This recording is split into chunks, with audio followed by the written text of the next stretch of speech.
ciel, la terre, tout l'univers. Salut Banjan et bienvenue sur Cause Parole. Je me rappelle-toi que Cause Parole c'est un mini catéchèse. Nous sommes capables de dire le TikTok et les autres réseaux sociaux que tu es capable à travers ça link là pose de bonnes questions et nous pouvons bien sûr y répondre autant que possible. La question qui nous gagne cette semaine-ci c'est autour du pape. Non pas qui l'y représentait, qui ce rôle, nous avons déjà répondu à cette question, mais plutôt ça les papes là, qui se spécificité, présente-nous le nouveau pape. Alors, premier quelque chose qu'il nous est capable de dire, c'est que américain qu'il est, il a cependant beaucoup d'origines diverses. Et c'est quelque part un créole, un métis, le capable de dire, puisque son papa est un italien, franco-italien, double origine, et sa maman, il est un espagnol, il est apparemment un espagnol un peu métissé, haïtien, etc. Bon, voilà. Puis, ce qu'il nous est capable de dire aussi, c'est que, comme missionnaire, très tôt, il a au Pérou. Donc, il quitte ce pays pour aller suivre le Christ dans le Pérou. Et là-bas, il demande à être curé de paroisse. Donc, c'est un homme avant tout de terrain, mais aussi un grand intellectuel, puisqu'il fait une étude, il a un doctorat en droit canon, et il gagne l'occasion de un professeur, il gagne l'occasion de un maître de novice, c'est-à-dire dans cette congrégation religieuse, initier les jeunes à la spiritualité de cette congrégation. Et ensuite, il gagne aussi l'occasion d'être non seulement évêque, archevêque, cardinal et responsable d'un plus grand ministère, important ministère qui s'occupe de la nomination des évêques au Vatican. Donc c'est le dicaster des évêques.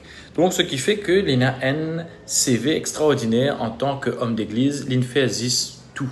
Et c'est ça une grande fausse qu'il y a, en plus de cette fausse d'avoir dans une famille, de venir d'une famille très métissée, n'est-ce pas? Voilà, donc c'est un homme, je me trouvais, dans ce discours inaugural qui est très centré sur le Christ, bien sûr, qui est un homme de paix. On parle de son très bon caractère, on parle de sa capacité pontificale, c'est-à-dire à faire des ponts.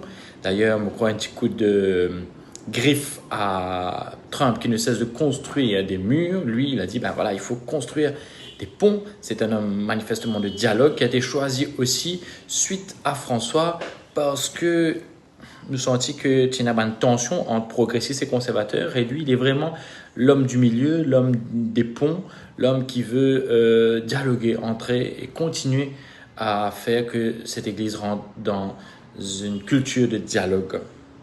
Dernière chose, pourquoi Léon XIV? Alors, toujours quand nous pensons Léon XIV, du coup, nous visons faire référence à Léon XIII, à celui qui vient juste avant. Donc, Léon XIII, c'est un pape qui, à la fin du 19e, pour la première fois, va avoir une encyclique autour des travailleurs, de la dignité des travailleurs, de l'importance des protections des travailleurs. Léon XIV dit, voilà, il y a une grande tentation aujourd'hui avec l'intelligence artificielle, etc., de ne plus respecter les travailleurs.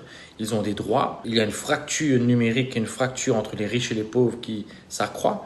Et il veut donc vraiment placer son pontificat sous la protection des travailleurs, des causes sociales. Tout comme d'ailleurs le pape François, donc il s'inscrit aussi dans la lignée du pape François avec cette observance particulière, option préférentielle pour les pauvres et pour les périphéries. Donc voilà, je suis sûr que le pape Léon XIV sera le pape choisi par le Seigneur, par l'Esprit Saint, pour nous guider vers l'avenir. Soyons pleins d'espérance, continuons à prier pour lui et les uns pour les autres. Qui s'écrit les ciels, la terre, tout l'univers.